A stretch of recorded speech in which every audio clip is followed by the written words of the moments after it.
I have the privilege of introducing campaigns and policy proposals for low-wage workers. The Commission on the Status of Women has been committed to achieving economic justice and equality for women.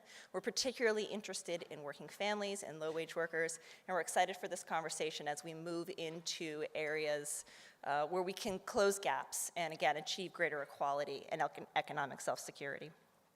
I'm going to introduce Tania Del Rio, and then she's going to introduce the other members of the panel and we'll begin our discussion. Tania is the Executive Director of the Mayor's Office of Women's Advancement. I was so excited when she took on the job because we have always had a productive relationship with the Mayor's Office of Women's Advancement, and I was really looking forward to meeting her. But even more thrilled when I did meet her and got to see her enthusiasm for her work, her commitment to constituents, as well as advancing policy or advocacy efforts that move policy, that close gaps, or create systematic change. I think that's the important thing. And in particular, her enthusiasm for her work is infectious. So I think you'll have the opportunity to see that, and I hope that you enjoy the panel this afternoon. Tania. Thank you. Is this on? Thank you, Jill. That was really sweet. Thank you. And I am enthusiastic about my work because I think it's women's time. I see it as culture shifting. We all heard Tarana talk this morning passionately and just so in such a raw, true, like real, authentic way. And I see that from her and so many others in our communities. The people on this panel, you'll see that from them too. So for me, that's what's exciting about the work and just moving these issues forward. And we having the support of partners like Jill and Bookman here at UMass, and then supports from our male allies like Mayor Walsh and other people we'll hear from today. So it's really exciting. Thank you. That was really sweet. So I'm going to introduce our wonderful panel. I will start with the person directly to my left. This is Mea Johnson. Yeah. Mea is the lead organizer at the Restaurant Opportunity Center of Boston. She has a fan club. She's an organizer, but also, she's concentrating as the Restaurant Worker Center for working on better industry standards for restaurant workers. She's also an indigenous cuisine baker and a worker owner at Olio Catering Cooperative. That's very interesting. She's been doing grassroots organizing for more than 15 years, both in her current capacity, but she's also been working with the Native community locally, but also nationally. So there's Mea Johnson. We're also going to be hearing from Erica Brunner, who joined the team of Parenting Journey as their managing director of strategy last year. At Parenting Journey, she oversees their external relations, their policy, and their research work and evaluation. She comes to the position with more than 8 years of experience working in direct service in different nonprofits. She's also been involved in politics and advocacy. In 2016, she developed and led a national campaign at NARAL Pro-Choice America to recruit and mobilize more than 50,000 new members across the country. And she's dedicated her whole career to advancing equality for everybody, but particularly for women and families.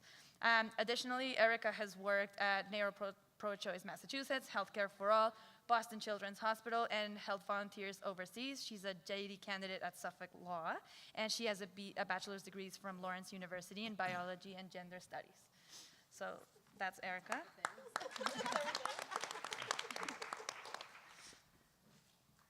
And then lastly, we have Senator Dan Feltes. He is a Democrat from Concord. He has served for almost a decade as a legal aid attorney and represented low-income families, seniors, veterans, and domestic violence survivors. He has managed a statewide housing justice project overseeing legal aid housing, and he was elected in 2014. He was the youngest member of the state senate, and then he was re-elected 2 times. He lives in Concord with his wife, and he has 2 daughters, one of whom is 5 weeks old. 6 weeks now. Congratulations. Thank you. Okay, we're gonna start off. I just want to ask you a few questions on An issue that's really related to the panel that we were listening to just now around issues related to low-wage workers. And, you know, we are at a women's policy conference, and so it's interesting kind of to make that link between the issue that we're going to discuss, fair scheduling, and how it affects women specifically, differently to everybody else, and as well as their families. I'll just give you a couple of statistics that I think kind of help set the context. We know that 1 in 4 working parents in low-wage occupations have non-standard schedules. It is basically the norm more than it would be the exception. This makes it hard for them to access childcare, to plan their lives, or to even plan at all for the future. It induces a lot of stress for them. We know that 42% know their schedule with less than 1 week in advance, and one half of them say that they have no control over their schedule. So imagine what that looks like. Imagine a life where you really have no control over what you're gonna do on a day-to-day basis. That, you know, impacts your quality of life overall.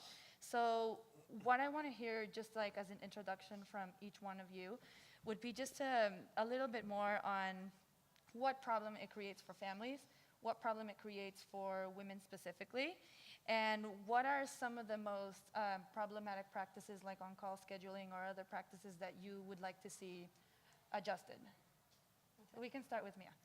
Great. Yes. Hi, can you all hear me? I feel a little bit far away. You guys can get closer. Okay. So I work with restaurant workers, and in our industry, we just got the honor of once again receiving 7 of the lowest paid workers are in our industry nationally. So just let you know, that's our parameter. So when we talked about what we were listening to before about low-paid workers, we're looking at industry-wide. Out of our workers, 7 of those jobs go to the restaurant industry. On top of that, 70% of our workers are female gendered identifying, right? That's how they're identifying as workers and as people. Out of that, 1/3 of those are single-parent households.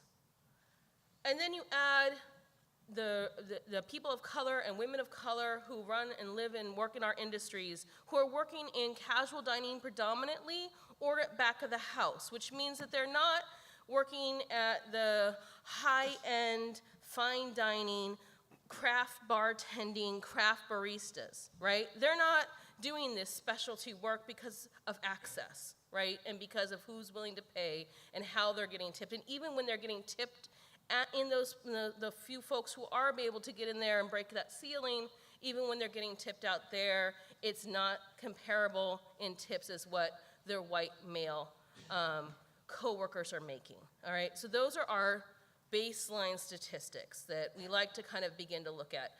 43%, I think I'm having a moment here, 43% of our workers are women of color in our industry in the state of Massachusetts. So when you look at all of those numbers, right, and all the stories that go with those numbers, and then you add in the insecurity, not only of the power dynamics because of a 2-tiered wage system, but the insecurity of being able to know when you're going to work and raise a family, because most of these women are head of household, are raising families. When we talk about 1/3 of the workers and 43% of those out of the 70% are women of color, we're talking about a huge number of women in our state that are having and experiencing a lot of insecurity in their job. And at the cost of which they're having to put themselves and their bodies physically, and when we take into the context of this entire policy and what we're thinking about, on a menu and on the table and in front of you. So when I think about this, the impact of not having, we have in Massachusetts, they're supposed to get a right to schedule, but that can be, you can get your schedule, and then you can get it Sunday night for the next 2 weeks, right? And then they get it the next Sunday night, but that overlap, and I'm gonna say the word wrong, but I'm gonna describe it to you instead. What it means is let's say if you worked Sunday night and you got off at 10, and then the next morning you were on breakfast, which started at 6, right? Those are 2 different week schedules, but you're expected to come in for both. Now, logistically, that's not realistic, for most people, if you thought that, oh, I have to go in, but in our industry, it's very standard. It's also standard, although we're supposed to know, and our workers are supposed to know when, and they're supposed to have 2 weeks' notice, that it's really realistic and pretty much common practice for them not to get their notice, or to be on call, or to be on ready, or for, particularly at the back of the house, for them to have a schedule, but that it can be flexible, and we'll send you home. So I just want to give that kind of larger context as we think about who's at the table and who matters, and whose physical, emotional, and economic well-being is who we're talking about and centering. Is my mic on? Yes. Okay, great. I think it's really apropos that I'm following Mea, because the trends that she's describing in the restaurant workforce are exactly what we're seeing at Parenting Journey. And so I just want to put out there, first of all, that I'm actually filling in for one of our parents who ironically couldn't be here because of a scheduling issue, and coordinating childcare with her work. And so I think I just want to put that out there as a very real example of why this topic matters. We know the workforce is changing. I think the data now is around 50% of households are female-headed households with female breadwinners. And so I think we have to create workplace policies that reflect the diverse and unique needs of women who also bear the brunt of child rearing. And so I think that's really important, and it's something we talk a lot about at Parenting Journey. A couple of data points at Parenting Journey: nearly 80% of our parent partners are single female head of households, and over 50% are underemployed. And I don't think that's unique for the specific population that we work with. I think that's, unfortunately, the status quo. A lot of the reason they're underemployed is because they're being forced to choose between caring for their child and having a job, and that's an impossible choice, and it's, I think, one that is immoral, and that we should not be requiring mothers and families to make. And so, much of the stress and the trauma that we're witnessing in our families through our therapeutic peer support groups is directly related to the trauma of poverty and living in high poverty communities, and also the stress that comes with continually not being able to make ends meet. And maternal stress has well-documented, impacts on child development, child well-being, and overall family well-being, and is one of the lead factors in intergenerational trauma. And so when we're talking about the future of this country and the future of our families, fair workplace policies are definitely an integral part of that conversation, and that's, what I'm excited to talk about today. And I could go on forever, but I'll turn it over, and we'll dig deeper into each of those issues throughout the panel. Well, thank you very much. It's an honor to be here with all of you and on this panel with all the great work that each one of you are doing, and the great work that just looking through the panels and the participants. Thanks everybody for all the stuff that you're doing. A lot of great work. In New Hampshire, not much different in terms of disproportionate impact on women and working families in terms of fair scheduling. Look, I'll just give you a concrete example.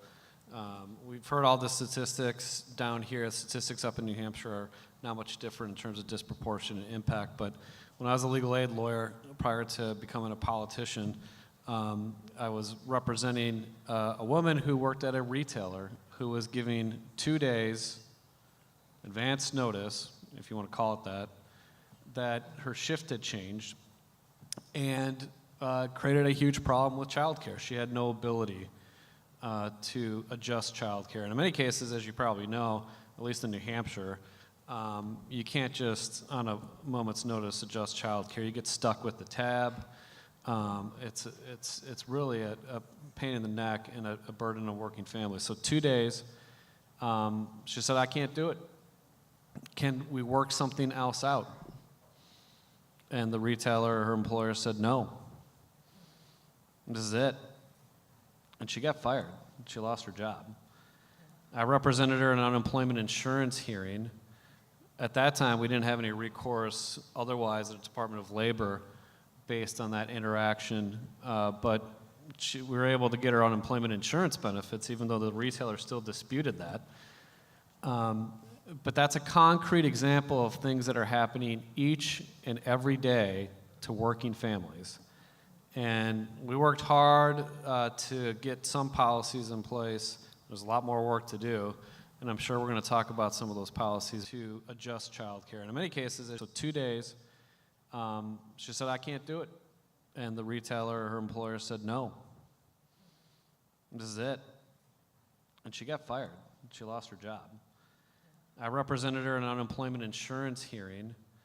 At that time, we didn't have any recourse otherwise at the Department of Labor based on that interaction, but we were able to get her unemployment insurance benefits, even though the retailer still disputed that.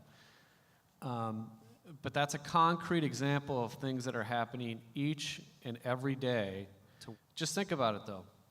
You got your family, you have a schedule, you have childcare, you can't monkey with it, and you get whacked with this a couple days in advance, and you say, hey, can you work with me? Actually made a request. Can we work it out? And the employer said no. That's not appropriate. That's the kind of stuff that we need to crack down on. That's the kind of stuff we have made some progress on. And overall, in making progress, it's in line with what Erica just said. You value work, you value family, you ought to value the proposition you shouldn't have to choose between the two if at all possible. I agree. So I agree. You can clap. I want to turn right back to you because you've partially answered the question that I wanted to ask about where does interest, and all of you have actually partially answered from a moral perspective, like where does interest for legislation or policies that address these issues come from? But I wanted to start with you, Senator, because you in fact sponsored a flexible working arrangement bill that was enacted in 2016 in New Hampshire. So I wanted to learn a little bit more about that and, ask you a little bit about what is next. Of you, I will ask what can be done in Massachusetts to kind of follow suit. Well, thank you. Thank you very much. I'll describe the bill, and then I'll describe how we got there. So the bill ultimately is a very broad requirement that employees have a right to request workplace flexibility, basically under any circumstances. Very broad requirement. And then a very broad anti-retaliation piece to it as a consequence of making that request. Again, very broad language.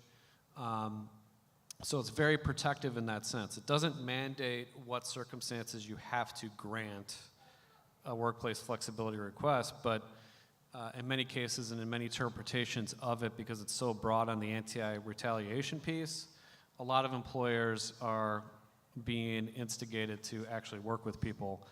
Like the example I just talked about, those retailers we're hearing on the ground are not just saying, go pound sand when people ask for workplace flexibility, because they're concerned about that anti-retaliation piece. So I believe New Hampshire is one of a few states that now has that. We were able to pass that. I'm a Democrat, although when I'm down here, I have a buddy who calls me a Charlie Baker Republican. So New Hampshire Democrat may mean a Charlie Baker Republican. Nevertheless, in New Hampshire, I serve as a Democrat. We're in the minority party, and we passed this, working with a group of Republicans that had similar interests. And here's how we did it. At least this is my analysis of how we did it. You talk to someone else, they might have a different story. But in any event, my analysis is in part based on messaging. And everybody, and not writing people off. The messaging that we hammered was what I just said. Everybody values work, and we value family, and you should value the proposition. You shouldn't have to choose between the two if at all possible. So messaging, number one. Number two, not writing anybody off in the legislative process, talking with everybody, listening to everybody, listening to our Republican colleagues, working with them. And then number three, we were really fortunate that we had a lot of great stakeholders and coalition partners. There's a lot of those kind of folks in the room, grassroots advocates, people working on the ground, having that ability to have what some people would call an inside-outside strategy of working together really is what made it happen. And that's how we were able to get it over the finish line. We've come up short on some other stuff. I'm sure we'll talk about that, but certainly that has been a big advancement for working families and protecting working families and workplace flexibility. And certainly we're fortunate, again, can't emphasize it enough, the third point, having a coalition of people that are working on the ground, packing the hearings, doing the letters to the editor, working together in a collaborative way is so important, especially in New Hampshire. I'm sure it is down here in Massachusetts too, is just having that coalition, the inside-outside strategy. Thank you. So Erica, Mia, where is Massachusetts on that? If you want to talk about, New England more in general, if you have a comment on that, that would be great as well. Can I just quickly address something that the senator said that I'm really happy he brought up is messaging. And I think, there's data and polling that shows that 3 out of 4 Americans support fair workplace policies. We don't actually have to try that hard to make people understand why this matters. Everyone understands that families deserve to have a pathway to prosperity. And so I just think that's really important, is that the message matters. And I can quickly talk about why Parenting Journey is interested in this issue, and then maybe turn it over to Mia to talk about the state landscape a little. But at Parenting Journey, we listen to our families, and this is one of the issues they brought to us. And so this is what our families are facing. This is what they're talking about. They are the experts, and so I'm really following them in advocating for policies that make it easier for them to both work and support their families. Yeah, thank you. I think that I just want to acknowledge what the senator was saying. Right now, we're at a place where we have. I joined ROC about 8 months ago, and in that process, this has been something that as a worker in the industry, I've been hearing about. And in this process of being brought into the building of the coalition, what I find so inspiring about looking at a fair family practice and fair scheduling within that is that the coalition that's forming and building is really inclusive. One of the things that can happen in building a foundation, and I think it's a compliment to those holding that space and building out the message, but also building off of the work that's come before it, right? So building off of fair pay, building off of even the Raise Coalition stuff that they have been doing, right? And thinking about how do we grow a better coalition? How do we grow one that's more inclusive? How do we make sure that the stakeholders are in at the beginning, not that we're grabbing bits and pieces along the way? And how do we make sure that when we're raising the issues, we're really digging deep? One of the things that can happen, although it is an easy ask, it's similar to how it was brought up that Me Too can be misunderstood or has been misunderstood. Childcare in general and understanding what that is, again, because there's a gender bias and a gender misunderstanding often related to childcare, and also elder care. Like, we often don't look at the other side, right? Like the two ends of adulthood and kind of lifelong journey, right? And care in general can be very drastically misunderstood about who needs to be where and when. And so in that we are really building in this moment of looking and building a space for all those voices to be at the table, but also structurally looking to build so that when we're looking and analyzing the work, we actually put forth a policy that meets the needs of our state and the workers within our state. And I think that's really, really phenomenal, and I'm excited to be a part of that process. That's interesting, and let me go back to coalitions, because I want to ask about who's not in the coalition, right? I know that in other places, the business community has been opposing or not been entirely happy with these legislations, so I want to explore that. But before that, I know that you, Mia, have some examples of businesses that are very supportive and in fact have been successful in implementing fair scheduling and other fair working arrangement policies. So can you tell us a little bit more about that, and then we can move on and talk about the concerns of people who aren't joining these coalitions? So often we're faced with the business community being not necessarily an ally.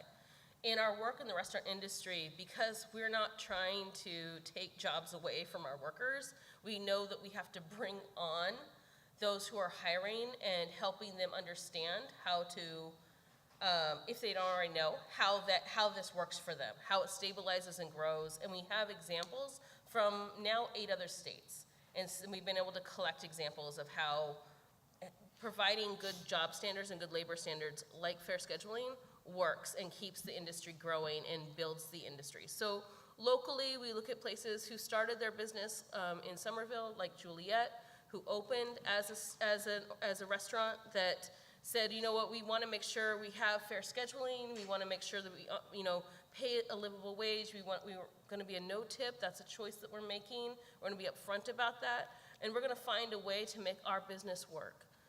We have other restaurants like Banh Mi, who started out as, from a truck, and now they have brick and mortar, and where they're like, we're going to 15 an hour, and we're going to figure out the road to get there, and actually they will be there soon, before 2023, right? And we're going to make sure that from our truck to the inside of our brick and mortars, that everyone knows within 2 to 3 weeks what their schedule is. We're going to work towards consistency.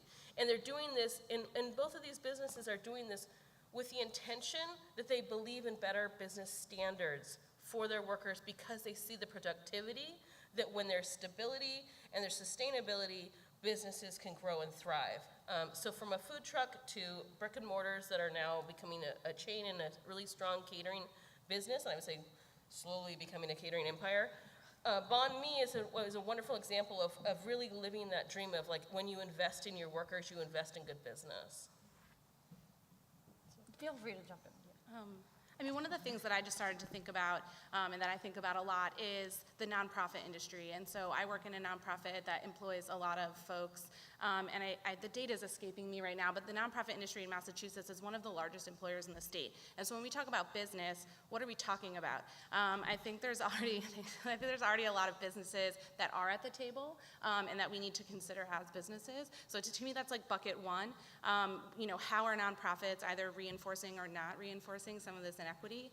So are you, as a nonprofit, paying your staff a living wage? Are you providing benefits? Are you providing flexibility? I think that's like one thing that we can do to sort of live our values. I think the second thing is, like, I don't want to wait around for businesses to do the right thing. And so, in Massachusetts, a powerful coalition of over 100 organizations was able to push $15 minimum wage, largely without the business community. It had some issues, and they talked about those on the last panel. But I think we really need to start thinking about how do we use our power and what levers can we push to affect the will of the people. Our legislators work for us, and if we can let them know what we want, we can push forward an agenda without some parts of the business community. And so I think, to me, I know that sounds pipe dreamy, but that's what families need. And so how do we start doing that? I would just dovetail off of that, and I think I caught the tail end of the low-wage panel, and people talked about accountability. It's so important. Some of you are C3, some of you maybe C4s, whatever, but holding politicians accountable for their votes is really, really, really important. And just to give you one example, we worked long and hard on paid family and medical leave insurance up in New Hampshire. Developed a piece of legislation that had bipartisan support. Ultimately, our governor came in and killed it.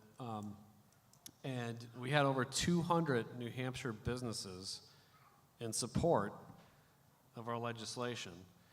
The governor came in, the Republican majority Senate decided to go with the governor and kill it. And we ran our campaign this year on working families issues, and we ran all of our communications on paid family and medical leave insurance and other working families issues, and we flipped the state Senate. It went from 14 to 10 Republican to 14 to 10 Democrat. And we did it because these are issues that people know about. It's kitchen table issues that affect working families.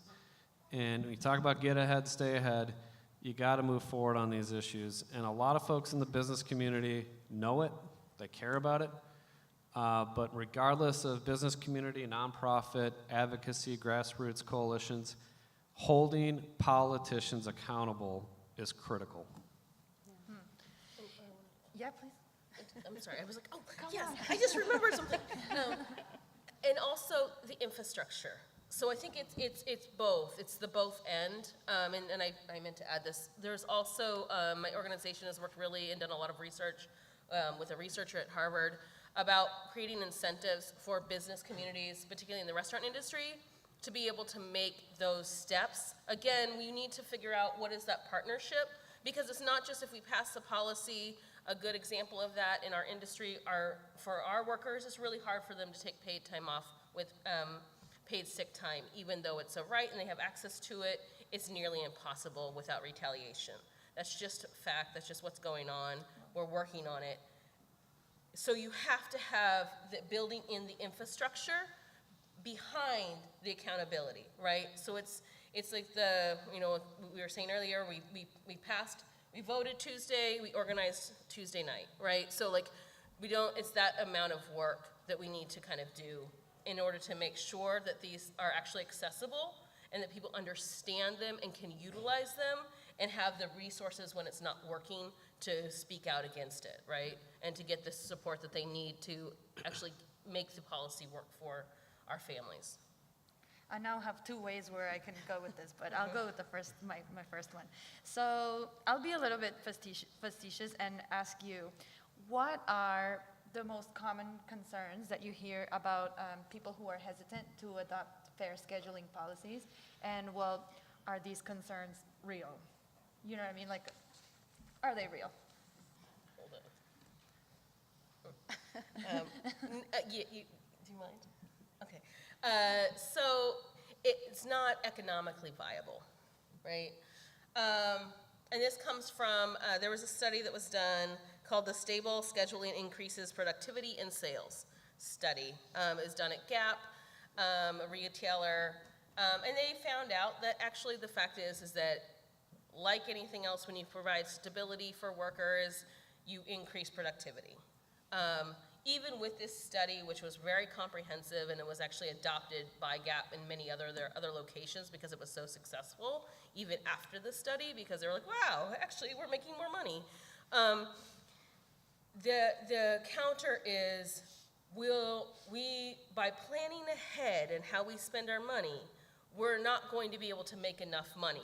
We work better with this kind of loose and fast and like adapting to whenever people come in, except that in the restaurant industry, we kind of already know. If you talk to a restaurant worker, you know the ebb and flow. You know when it's going to be busy, if it's raining. There's seasons, between after January to March, it's really slow and dead. Most people go on vacation, or take that time off or whatever, because that's the standard of the industry. The end of August gets kind of slow again, you can plan for these things. And if you plan for them and you plan for workers to have enough people on schedule, then if you cut people, it makes sense and there's enough going around, particularly if you're paying them the same wage, right? So it's also about coupling with how are people being paid and maintaining that wage. But that is a huge, this is impractical for business. We can't survive it, it's too much. Yeah, I think in addition to what Mea just said, you'll hear, in New Hampshire, we're the live free or die state, so you don't want to, you got a little bit of a libertarian streak where don't tell us what to do, government shouldn't be waiting and that kind of thing. We certainly saw that at the beginning of the effort to pass our right to request workplace flexibility without fear of retaliation, passing that bill. We ultimately had components of it that mandated granting of requests under certain circumstances, and we negotiated that out in exchange for getting the broad right to request and the broad anti-retaliation provision. And along the way, some of our Republican colleagues said, you know what, at the end of the day, this is forcing people to have conversations in good faith and treating workers with respect. And there's still a mandate in there. You can't retaliate and that kind of thing. But I think at least in New Hampshire, I don't know how much you get it in other states surrounding, that libertarian, don't tell us what to do type of attitude is pretty prominent, in addition to what Mea mentioned in terms of the economic arguments. Thank you. And even in the face of that, legislation gets passed. So now what I'll go back to is something you were talking about just now with the sick leave. We can get the legislation passed, but that doesn't necessarily a culture change.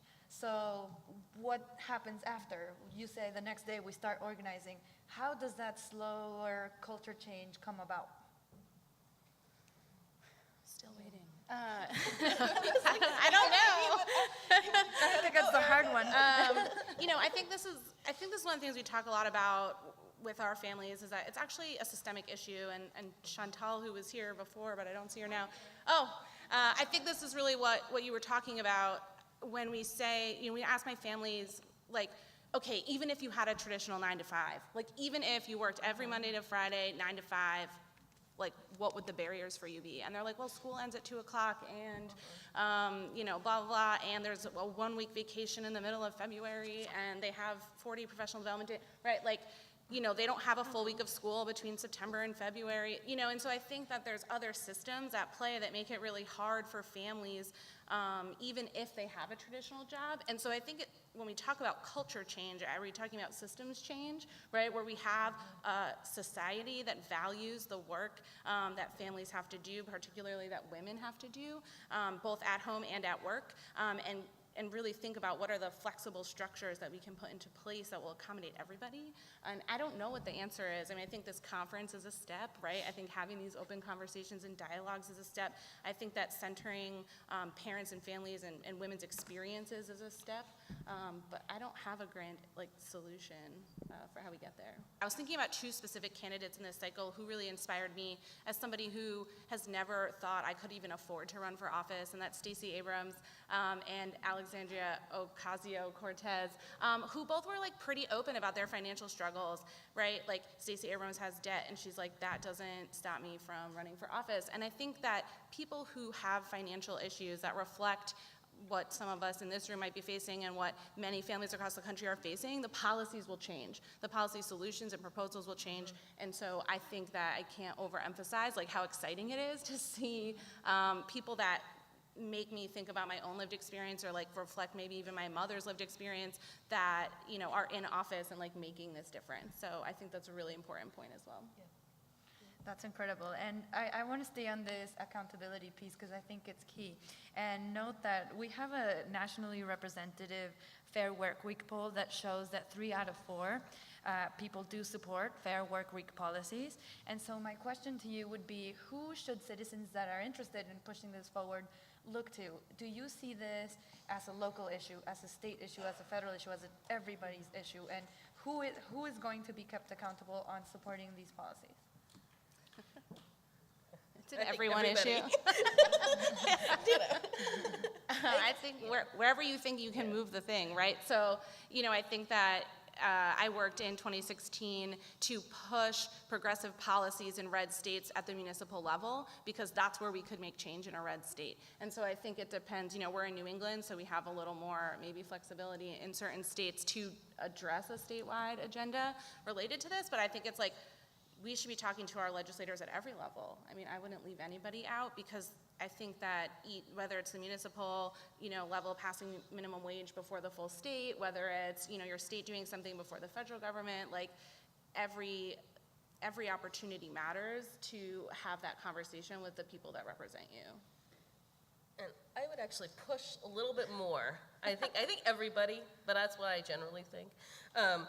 I think if we're being really specific, particularly since we have this moment to be at a policy conference where we're having regional representation, I think having a regional block that's not, I want to put the person out there, but one takeaway in a conversation I had about the election was looking at what we passed in Massachusetts as our very liberal state, and it really struck me, right, and I'm thinking a lot about this, about how we passed maintaining transgender rights, and yet in labor we failed by not passing and looking and taking care of our nurses, and then building on that more comprehensively in supporting the rest of the infrastructure, right?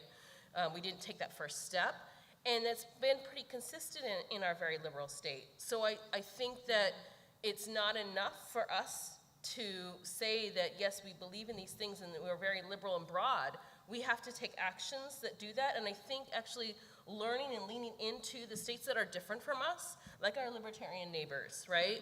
Or our very way out there neighbors up in Vermont, right?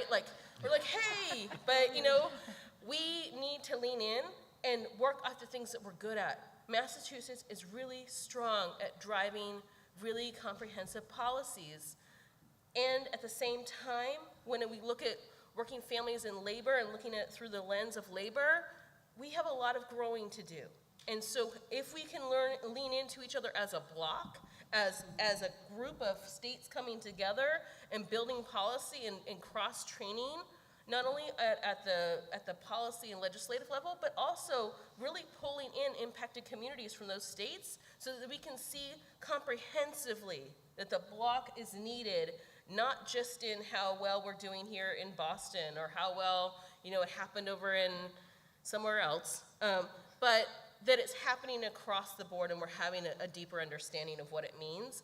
Then I think we're deriving political power in a way that we're saying, not only is it progressive, we're here for whole communities and whole states and a whole country. So, So if each of you would offer like your final thoughts before we turn it over for audience questions, that would be great, and we can finish off the conversation with you guys. We can start with the senator. Sure, absolutely. I absolutely 100% agree with Mia. Campaigns don't end on Election Day. In many ways, the campaigns on the issues we all believe in and care about begin the day after Election Day. Elections are fun. People get excited. You do GOTV. People are, rallies are fun. But the hard work of strategizing and coalition building and launching the campaigns that we all care about, that begins after Election Day. So if there's one message, I'll leave it to you.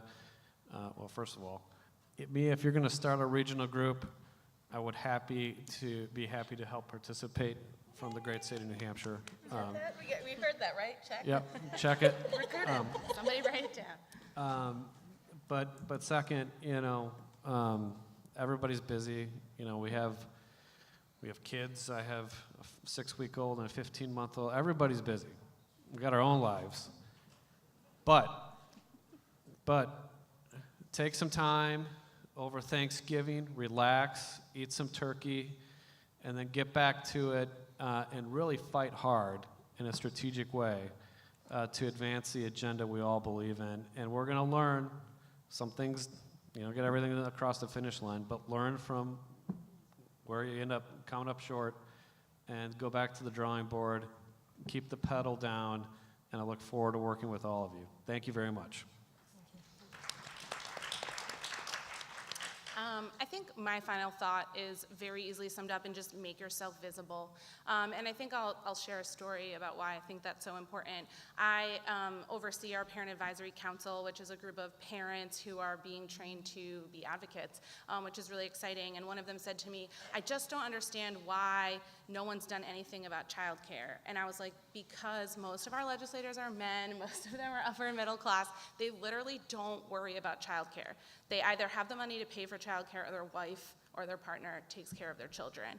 And so when you're invisible to your elected officials, the issues that affect you don't matter to them, not because they wouldn't care.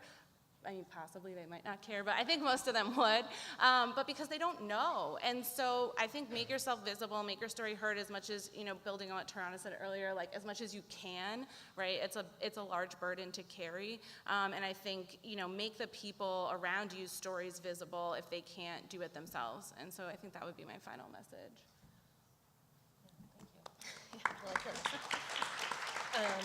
Thank you. It's just so inspiring. I think that for me, I can't, right now I'm like drawing a blank. Organize, organize, organize. I can't remember who said it, but it's true. However, starting from wherever you are, from your neighborhood, if it's listening to each other and taking in those stories, connecting them to other folks who are doing the base building work, really sinking in and connecting to your own communities is really important. Particularly in a state like Massachusetts and cities like Boston where we're experiencing massive gentrification, massive movement of workers out of the city and like still having to work in here at low and underpaid jobs often 2 or 3 jobs. We're seeing the impact of what it means to not really be talking to each other, right? And what happens when people get moved. So that's one area. The other thing too that I think is really important and necessary is remembering that what may be true for yourself is often not true for someone else. And holding each other's humanity and holding deeply and with compassion and empathy that everyone is really trying, and that sometimes trying is failing. And so sometimes we need to fail to get better, and to know that part of what we're doing is we're doing it together. And as long as we understand that solidarity is showing up, and showing up when it's raining, showing up when we don't want to, and showing up in a way that we can see each other and hear each other's stories, that's what matters, and that's what's gonna win, and that's how we're gonna take back our country. Thank you. So I just want to say thank you very much to all three of you. I think the conversation was very insightful, and we got the takeaways, right? So work, especially work when it's not sexy post-election. Make yourself visible. Make sure that your interests are represented. If you don't see them represented, make sure you run for office. And remember to organize and always be empathetic and compassionate, which is, I think, a beautiful note to end in. So now we're going to open it up for questions. I believe Jill has the mic. And we'll start off with here. Wait, where are we starting? Okay. Second table. Yes. So thank you for all the insights. So my question is, first I would like to say that I'm always encouraging others to organize, especially those most affected by structural racism and poverty and everything else. But it's so concerning that we have to tell those that is carrying the heaviest burden to continue to organize even when they don't have in it to organize. And so I'm wondering, in this culture shift, when are we going to start asking those that have the power to take off that burden of those that really can't carry anymore? And just because you don't have children, you don't have to deal with childcare, doesn't mean you shouldn't have to think about it, right? So, so my question to you, especially you, Senator, as a male and white, carries a lot of privilege. How can you use your privilege to make sure that those most oppressed don't have to continue to organize as much as we do to affect change? Absolutely, yeah. Well, it starts by unpacking that invisible knapsack of white male privilege, and doing it and being cognizant of it and being self-aware of it in the process of working with community groups, working with people, listening to people, building the kind of coalitions that are necessary. I think you raise a good point. When are we going to get to a point where, for lack of a better word, the other side has to do all the organizing and we're just accepting of the reality of what people are going through and actually helping people? I can tell you this much. Up in New Hampshire, this last time around with paid family and medical leave insurance, we put the other side on its heels.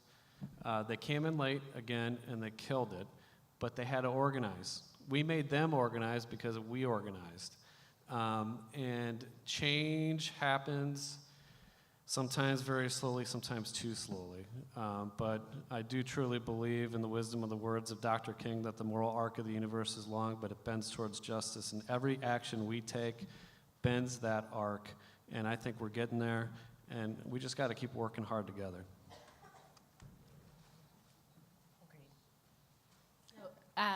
Y'all are amazing, and I love all of you. Your synergy was amazing. Your facilitation was extraordinary. I think you really facilitated and wove together really powerful themes. As the wife of somebody who's in office, I've gone through that transition. Regular friends who used to be fellow organizers don't trust me or my husband anymore. And I think that culture of distrust and distrusting politicians is really toxic and really prevents the progressive left from moving agendas forward. What I do know is that the scarier side of politics is in my husband's ear every day, and then to get the left to get in his ear is 40 hours a week to just hear one story, when he needed to know what it was. Whereas like with the other side, they tell him 15 reasons before. He still goes with the left, but so your comment was like really resonating with me. As somebody who works in the anti-hunger world, your comments around poverty really resonate.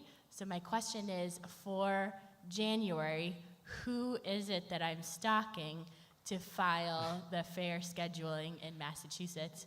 Because that is going to be my #1 priority for the coming year. That's great. I don't know. I think they're still appointing committee chairs, so TBD, but we'll let you know as soon as we know. I'm like, I don't know quite yet, but we're definitely watching. And I'll just say that recently at the city level, working at the City of Boston, City Councilor Michelle Wood did file an ordinance relating to businesses that contracting with the city. So it's starting at the city level. And call Jill. Okay, great. Thank you to all of you.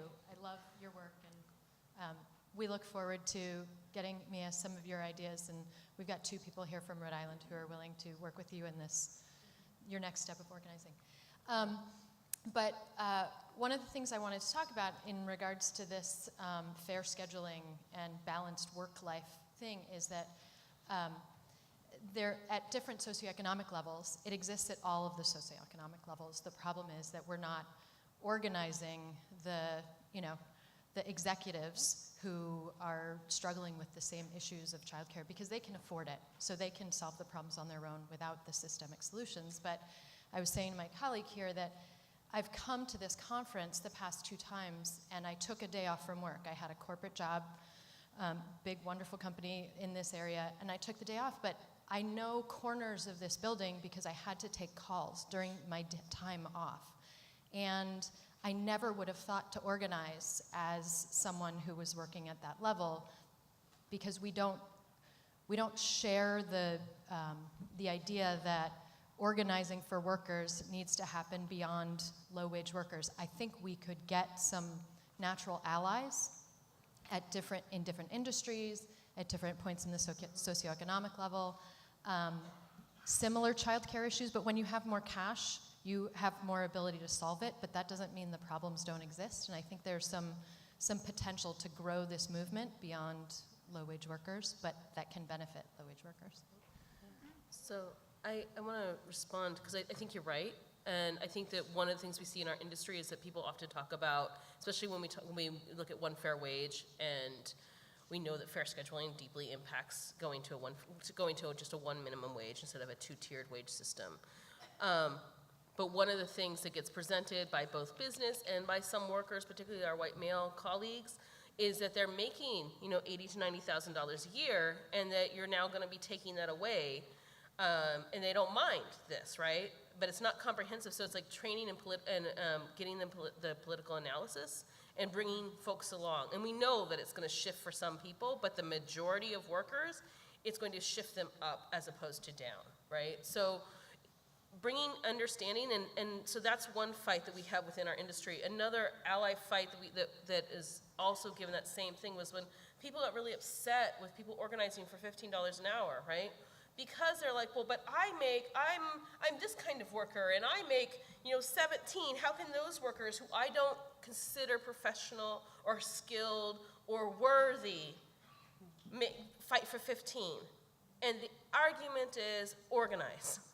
If you think in your work field that you should have better quality of standards of work, and then organize that better quality, right? And bring that together. But it's, again, thinking about it and identifying that as actually you're part of that and part of the solution and part of when we talk about turning over structural imbalances and structural oppression, part of that is for the different classes of workers to identify that it's not working for you either, that you actually are a piece of that problem, and we have to protect those who are at the bottom because they're the most impacted and they're the ones who are most vulnerable to the system failing and systemic issues around that. So, yeah, I agree.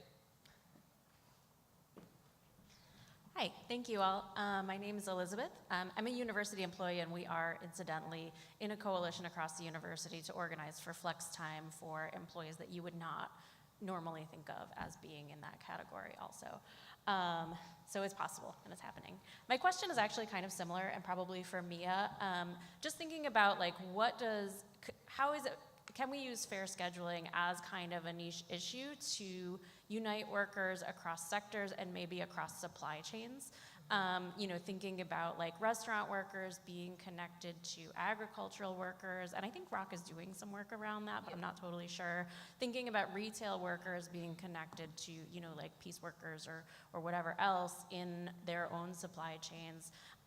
So are there any examples of that happening in New England, or how do you see the issue as being something that we could use kind of to raise up some folks who are also in precarious situations that are much more invisible, I think, than the people who have direct customer service, if that makes sense. So Rock was one of the founders, Rock National was one of the founders of the Food Chain Alliance, where we look at all of the workers along the chain, right? So when we look at what ends up on your plate, like who provided it, who are the fishers, who are the meat packers, who are the farm workers, and all of those people that impact the food ending up on your plate. Our workers who are, we call and say, the representation of that, the final representation of that food there, right? So that is work that is ongoing. It's long and brutal, and each of those industries has similar, it's like, because the work is set up in a way and designed in a way, and this would, if we talk about 80 hours a week, right? So a farm worker in the middle of high season would be like, go get the maximum amount of high picking in the high season at this. It'd be 80 hours, right? In brutal conditions. If you look at that and you look at the hours in definitely different conditions, but an executive that's doing the same if 80 hours or more, right? This is when you start going, okay, wait a minute, what's the problem, right? To me, it's like this is a theoretical problem, and yet it's actually a lived problem that has an embedded solution. I'm not saying that necessarily those two things are necessarily mirroring. That's what I'm saying. I'm not saying that, but what I'm saying is that when we look at what are those solutions, we work with all of these groups on the bottom who are impacted by our food chain. And I think that finding the cross-pollinization of whether it's institutional or corporate and looking towards that same thing, and then maybe over time after you've built those things out and done the analysis and built the relationships with those groups, then coming together and being like, we have the same, like then you create a platform, right? But again, it's that work of finding who are those people and where are they and how are they impacted and how are you bringing them with you? Hi, I'm Val Bassett, and my question's for the panel, but I think other people in this room, Jobs for Justice and Equal Pay Coalition, and as I think about the conversation and the momentum around where for, in particular, low-wage women workers, fair scheduling and the need for accessible, free, and affordable childcare intersect, I also think of the conversation in Rhode Island, why not pair them? They're so connected. So it seems like a unifying campaign strategy to pair them.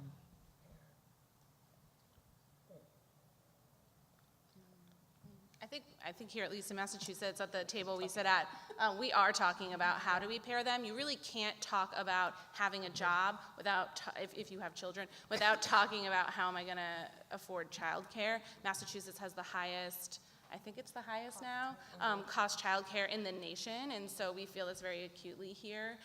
Even people who have money and work full time and maybe don't have the same complications that low wage workers have are struggling to afford childcare. And so to me, it's really like, is childcare a value that we want to say as a state or as a country that we have, just like free public access to schools for all? Like, is childcare something that we want to say everybody should have access to because it benefits the entire economy, right? Like, that's why we invest in public education. It benefits the entire economy and the entire country. So, I mean, I think you're absolutely right, and we are talking about how to do that in Mass. I don't know in New Hampshire if that's part of the conversation. Certainly, not necessarily as part of tied directly together within context of a single bill, but certainly we have some great groups in New Hampshire that are working really hard on these issues. The Campaign for a Family-Friendly Economy is one of them. Child care, paid sick days, paid family medical leave insurance, the advance notice of scheduling, the flex work bill that we got through.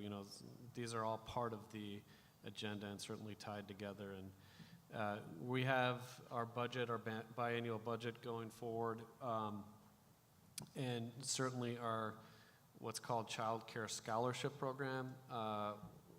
There's going to be an effort to expand the eligibility and deepen the subsidy to make it more affordable for low-income families to be able to, like we said earlier, not have to choose between work and family. So it's all part of the campaign, but not expressly linked in any one given bill. And I can't help myself but add like a city perspective here. The mayor alluded to it this morning in the work of our office in conjunction with the city's Economic Mobility Lab. Because childcare is not mandatory like elementary school would be and further schooling, there's hardly any data on what families are doing. So which kids are in family-friend neighbor care, which are attending family child cares, which are in a center, which are not receiving childcare. So we have not much of an idea of what's happening, and the early education community and many stakeholders are interested in at least having that baseline. So the Office of Women's Advancement is thinking about how to collect that data and at least provide that so that the community of advocates can use it and work and we can start solving the issue. So you'll be seeing in the City of Boston's census next year an insert that asks families about this issue and where are the kids, because we really literally don't have that data right now. And I think that's like a really amazing initiative, because how do you solve a problem if you can't define the problem? Like, where are they? So we don't know where to put them if we don't know where they are now, right? We don't know how to fix it. So I think that's great. And I'll just add, I think the question is an excellent one, and I want to thank you for it.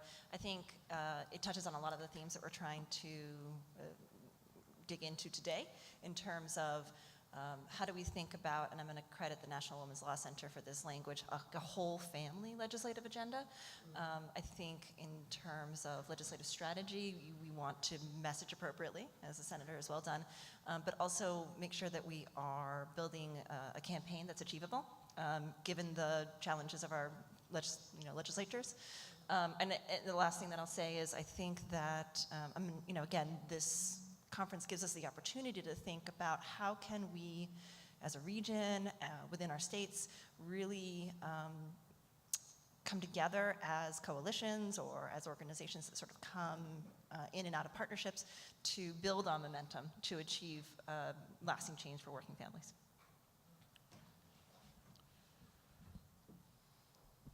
Hi, I'm Elizabeth Harder from Harwich on Cape Cod, and I'm a perfect example of the problems and sort of solutions to this. I have not had a real job for 12 years because first I was taking care of my dying father, then my dying mother, now my dying uncle. And I'm very lucky to have had the privilege to be able to do that. I then ran for office in Harwich and won because I, again, can afford to do that. You don't get paid to work on the county government. I might get a stipend, I don't know. And that's the problem with all of the local government. Unless you're going to the state legislature, you don't get paid. So I'm lucky to be a woman of privilege who can afford to be on government. And I think that might be something we need to think about, that it shouldn't, one of the reasons the Cape delegation is 102 is because people, you have to be retired in order to afford to work there. But anyway, my question is, besides can we do something about that, is to get young people involved, is any suggestions on, now that I'm going to be serving on county government, anything I can do at the county level to help improve this situation? Thanks. Well, I'll start. I'm not super familiar with county level government in Massachusetts, but just up in New Hampshire, we have lots of folks at the municipal level and county level who are working within their leadership positions to do paid leave, do flex work, instill those kind of policies in, that workforce. So I'm not entirely certain about your position and how it works, but certainly maybe that's an opportunity to advocate within your county to make sure that that county itself treats its workers with respect and dignity. Yeah, I think I would agree, and I really was thinking about well, first I want to just start by saying you did have a real job, because I think that women do a lot of unpaid labor that we don't respect in our society, unfortunately, so you did have a real job. But I am thinking, and sorry to steal your thunder, Tania, about the Boston City Council example, where the Boston City said, we're gonna offer paid leave to city workers, and so like in the county, you could do something similar, where you said, we're gonna put forth policies that protect our workers with the values that we have. It seems small, but I think it's really important. I mean, how many people does the city of Boston employ? 20,000. 20,000 people. So, I mean, that's a huge win, so for those 20,000 families. So I do think that you can make a change even at the county level. I also think absolutely, and I think that sometimes at the municipal or the county level, you can create policy and legislation that is so much more comprehensive, and then it can be the place that we build from, right? So if you're able to pass it, we can use that as leveraging to build a statewide and like be able to be like, how do we support this? Make sure that other folks are involved or are aware of what's going on, because it's also like leveraging a platform of building something bigger, right? And making it stronger. And how do we make it more accessible? So thank you for your effort. I believe we have time for one more, two more? Okay. Okay. My name is Lydia McIntosh, and I'm from Quincy, Mass, currently. So I'm here to not so much have a question, but more of a statement, but it can be in the form of a question. I'm representing the baby boomers. So a lot of talk is about the young, which is great. I think it's wonderful. I wish I was back in their age again. And of course, parents that have young children. Again, I think that's very, very important to take care of that population. But I sometimes feel like the baby boomers are left out. I'm middle-aged, I'm in my mid-60s, I just got my Medicare card, and I've been looking for work, and at this point in my life, I would like to have a part-time job. But again, speaking about fair, scheduling, that can be hard for, not just for a parent, but also for a middle-aged person who has an elderly parent. So I have a 96-year-old mother that lives up in Haverhill, which is 50 miles away from Quincy. So that's 100 miles round trip. And of course, there's a lot of problems and issues, with my mother's health, and having to, at a moment's notice, I may get a call that she's in the ER. So if I was working, I'm not working at this point, because it's difficult for a middle-aged person to get a part-time job or any job at this point. But if I had a part-time job and I had to tell my supervisor that I have to leave at a moment's notice because I got a call, which is not just once in a while, it can happen that I have to make several trips up to Haverhill. And, so I don't hear any mention about the, seniors or middle-aged people. Yeah, I think that's, your comments are well taken, and as you develop these coalitions, make sure to involve advocates for seniors, whether it's your local AARP chapter, whatever it may be. We did on the Flex Work Bill, they were part of the coalition that I talked about earlier.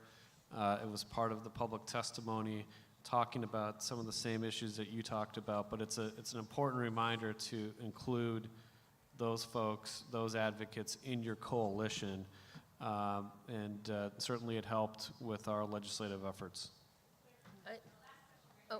Can I make a comment? I also want to, as I said, I've organized for a long time, and the community organizing work I've recently was a part of was all with seniors, all with folks who are 60 plus. And recently in DC, we had a 83-year-old restaurant worker who testified at midnight at a hearing, at the only hearing that was held for the One Fair Wage ballot initiative that was being overturned. who spoke very eloquently and very well for themselves. So I think, again, we never need to never underestimate the power that any one person can bring to the table, and never invisibilize someone. So again, it's not just about bringing that impact, but having the intention that that voice is needed, heard, and wanted. So thank you for raising that issue. Last question. Thanks, everybody, and Anna and Denise and everybody on the panel. Just great. And I appreciated, Mia, that you spoke about agricultural workers. By the way, Tess Brown, Mass Interfaith Worker Justice, Sister of Charity of Nazareth. And because Thanksgiving is coming up, and just to remember, Cesar and Dolores used to say, as long as we eat, we are involved in the farm workers' struggle. So remember that. So anyhow, I've been an organizer with the workers for a while, but one of the things you brought it up, and also our colleague over here about county government. So it's really important because we don't speak about it, but the dairy workers or the ones in eggs in New England, or the berry pickers, that's something that they're the hidden workers. And just a quick example of how important it is, folks said about starting at the county level. Like when I was with the farm workers in Texas on the border, the same place where they're trying to build the wall, etc., and they're still in the fight. But one of the things that came up is, workers in the field, they don't have water, they don't have breaks, they don't have toilets in the fields. And one of the things that we worked really hard at getting toilets in the fields and water was through the county government in the Lower Rio Grande Valley. So there's a lot you can do, because as a result, then we're able to get it to different parts of the state and get other legislatures too. So keep up the fight. And I just wonder if there's any other ways that you can see that you have been working with agricultural workers. Thank you. So thank you. Thank you again to the panelists, and thank you everybody for your presence, for your questions, and for your comments. Thank you.